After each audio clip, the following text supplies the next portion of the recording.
Hello, YouTube. Leafs in Winnipeg for the first time this year. I feel like Winnipeg is one of the teams they've played the least so far this year. So we haven't really got a good gauge on this kind of matchup between these two teams yet. Oh, wait a minute. I forgot to turn this light on. Not sure if it makes a damn difference, but hey. Anyways, yeah, and so a lot was made before the game about how Winnipeg was on a long road trip before this game, and they always say that the first game home after a long road trip like that, you kind of come out flat and whatever. And I don't know if that was part of the case or whatever, but the Leafs really owned the first period. This was a different looking team than we've seen during that kind of losing streak. I still feel as though the Leafs were the better team in a lot of those games and they should have won, but they didn't play in those games like they played tonight. They rolled four lines. Every line was effective to a certain degree, and they just really took it to the Jets. And it was the Jets weren't without their own sequences or anything like that, but the Leafs just seemed to carry that advantage in play. They had great offensive zone possession. They were on the cycle. Their forecheck was furious.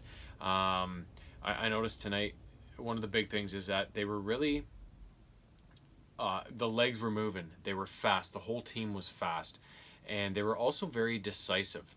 There wasn't any like, oh, what do I do? It was just like boom, boom, boom, just quick decisions on who's passing to who and kind of what they're doing, and it really harkened back to the start of the season when they were playing so well. So this is almost perfect timing in a way, because you don't want to sag right at the end of the season going into the playoffs. You're always going to have some sort of adversity. So the Leafs started really hot and looked like they were going to run away with the division, and then they hit that stupid losing streak. So now it looks as though they're coming out of it and maybe hitting another stride maybe right before the playoffs begin. So this is kind of good timing, seemingly anyways. Anything can happen, but this is good. So anyways, first period, like I said, they carried the play. Shots were very lopsided.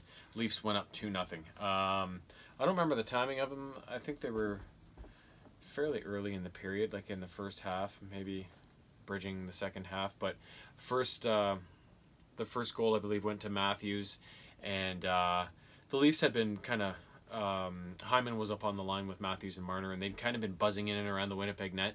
And I don't know if it was a Hyman chance or a Marner chance, but a rebound came off Hellebuck and squirted into the low slot, and Matthews just kind of swooped in and banged it home, and that was the 1-0 lead. And then not much later, beautiful goal.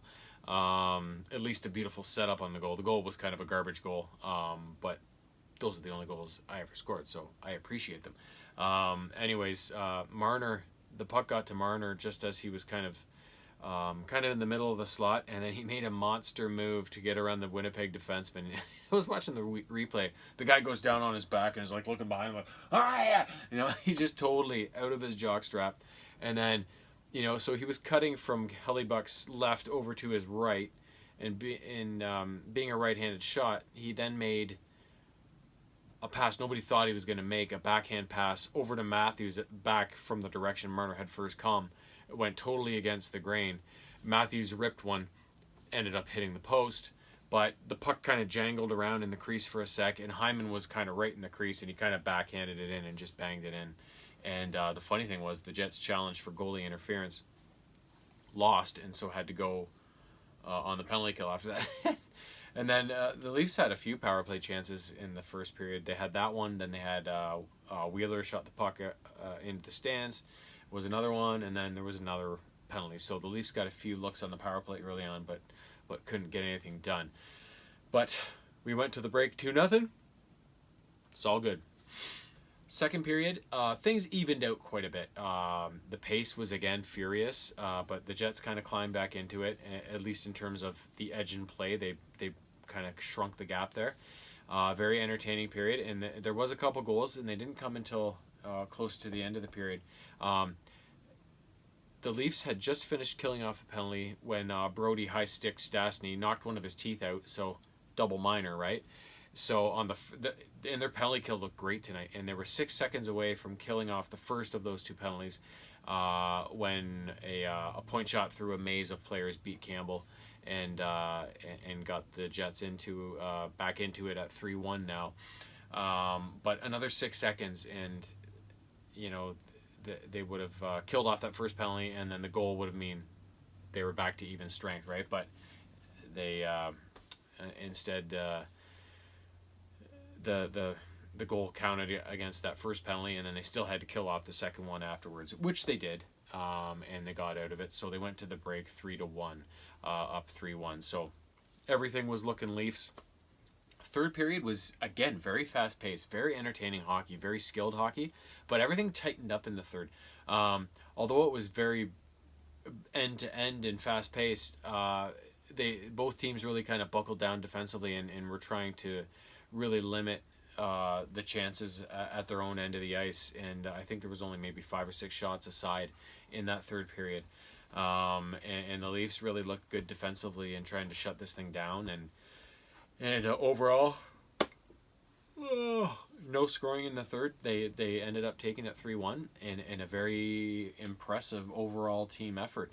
Good news to see Jack Campbell back in the crease, because there's been all this uncertainty and quiet mystery around the goaltending situation in Toronto with the injuries to both goalies and everything. So it was good to see him in, and he looked really good.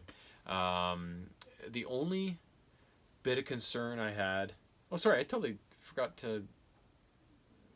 The third Leaf goal, Winnipeg scored on that power play at the end of the second that went up 3-1, but I forgot to tell you the three goal for Toronto.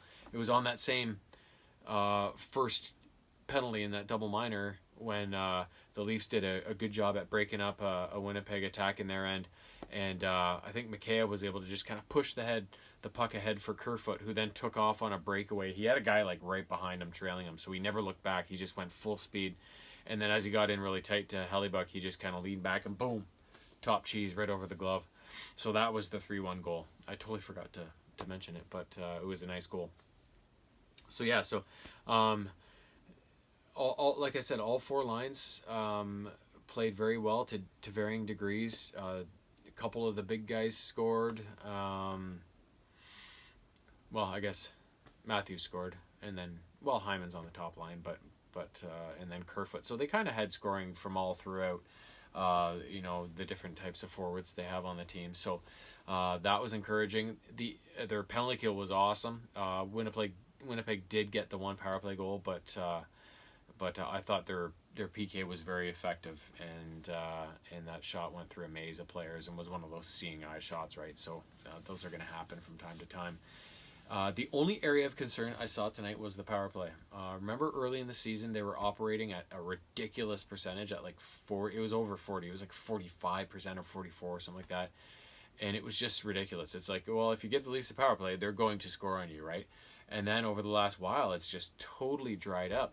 And tonight, again, it was sometimes they couldn't even get into the zone and hold possession enough to get set up. And sometimes they got in, but they ended up passing it around too long. They never really got that many shots, and when they did finally get some shots, they couldn't put it in. So I don't know what's wrong with the power play per se, but it was such a weapon for them early on, and you saw their record, kind of reflect like, yeah, they can score goals and they win all these games, right? And all of a sudden the power play dries up, and they also go into a losing streak, right? So that's kind of the only real, other than the goalies always suffering these injuries, that is the only area of concern I really see for this team right now. I think the penalty killing is fine. The goalies are great if you can get them in there. The defense has been the best it's been for a Leaf team in years this year, and then you've got all that firepower up front. So if they can just find a way to get that power play working again, I think it's going to be they could be a pretty deadly matchup in the playoffs if they can continue to win here and get back into their regular kind of their regular ways. So so we'll see what happens.